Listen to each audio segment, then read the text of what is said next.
Hey, what's up you guys? Bloody Jacob here to bring you my weekly review. Hey, what's up you guys? Bloody Jacob here, meeting my icon, Catherine Isabel here.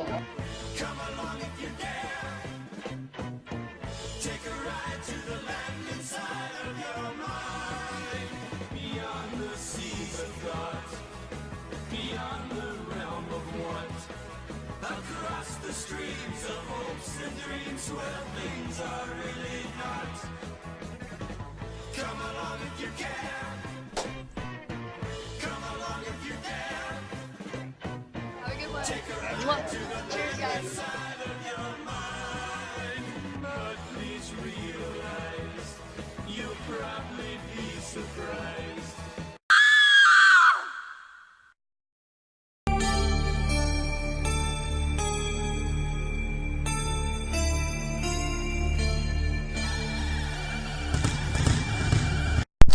Hey, what's up you guys? Bloody Jacob here to bring you another movie review, another horror movie review. This time we're going to be talking about Day of the Dead Bloodline. And yeah, I have the DVD right here. This came out this past, in 2018, I should say. It's a Bulgarian-American action horror film, and of course it's based on the characters created by George A. Romero in his original 80s film, Day of the Dead. So yeah, let's talk about it. Now you're probably wondering why I bought it. I don't know. I mean, there are things in my collection I don't like that much. I mean, like sometimes it's difficult to actually see things unless you buy them nowadays, and I don't prefer to always just go on streaming sites. I like to watch things the right way, no matter what they are. And it's not to say that this movie is the worst I've ever seen, but it's not very good. The original Day of the Dead, which I have right here, I have the DVD collector's edition. I want to get an even better version of it sometime, but I just really love this cover. Better version, by that I mean like Blu-ray or something. Now this is one of my favorite zombie movies, the original here. Along with Romero's original 1968 Night of the Living Dead. I go back and forth between those. So this one and a couple other newer films that actually succeeded with their own zombie story are my all-time favorites. But Day of the Dead Bloodline, I know there's like a 2008 remake they did as well. I haven't seen that. I'm not sure I care to, but maybe I will sometime. It pretty much tries to make its own version of the same story, but it doesn't really succeed, unfortunately. I'll read you kind of the basic plot. Small group of military personnel and some survivalists dwell in an underground bunker as they seek to find a cure in a world overrun by zombies, which the others have dubbed rotters. So yeah, you still have that bunker setting. You still have the military dickhead running it.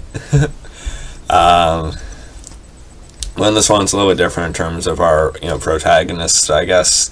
We have Sophie Skelton as Zoe Parker. She's a medical student when the movie starts.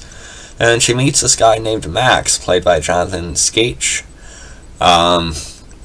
who has like these special things in his blood that they really want to test and look into.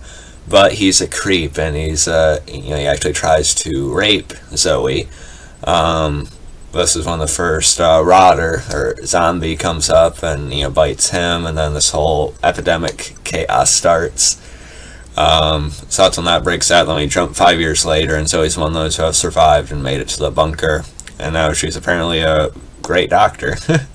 I know she would have had to have experience with trying to help people and stuff like that. It's been 5 years now for her to get to figure things out and do her own testing or whatever, but I don't know, she shouldn't be that good yet, I feel like. I don't know.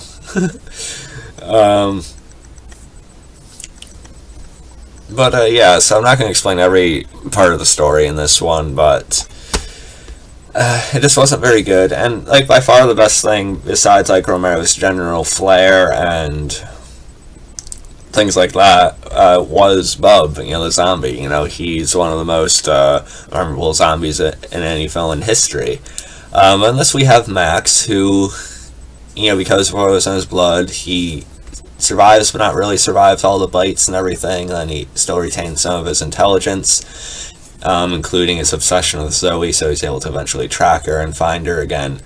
But Max just lacks a lot compared to Bub. You know, there's no charm with him. There's no like wonder, like feeling that he's, I don't want to say good, but Bub had like some, like in a sense he was like an anti-hero.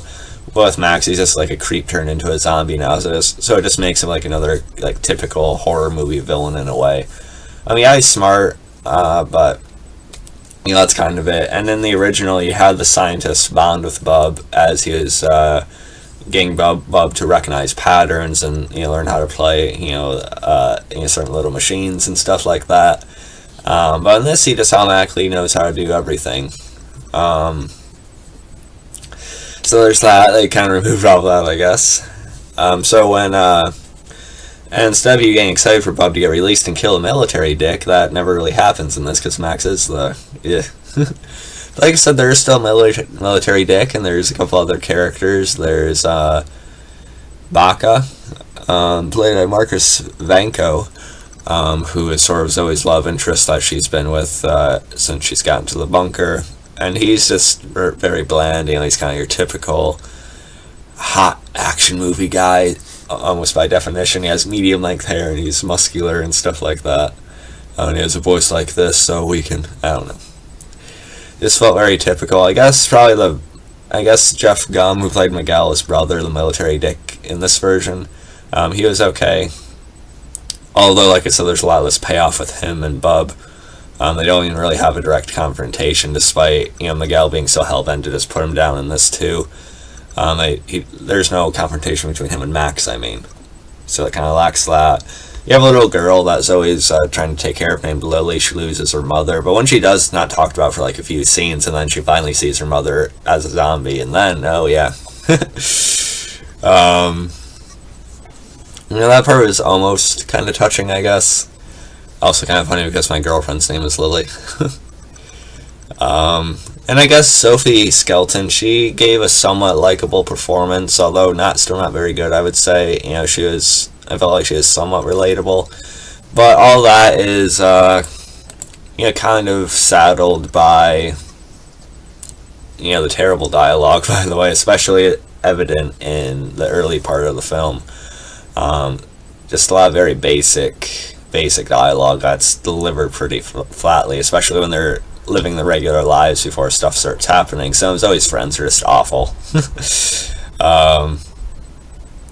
And like I said, the climax is a lot less satisfying. You know, when it comes to what happens to Miguel and everything, there's less payoff with him. And then Zoe's able to, you know, outsmart Max, I guess, by, you know, leaving her piece of her clothing like he's been tracking, and then just coming up, stabbing him and decapitating him again like a basic horror movie villain. And you know, I guess the movie's not all bad because there are some decent makeup effects. The blood and gore effects are pretty good, but that's really all good that can be said about it. If I had to rate it, I had it at like a D+, C-. But I think I'd go no higher than a D+ at this point, honestly, unfortunately. I could go anywhere from like a D+, I think, and I'd be fine. But yeah, let me know what you guys thought about Day of the Dead Bloodline, if you've seen it. So I'm just glad I got it out of my stack so I can move on to other stuff. So yeah, hope you guys enjoyed this video, though. You can follow me on Facebook, Twitter, like, subscribe. I'll catch you guys next time. Peace.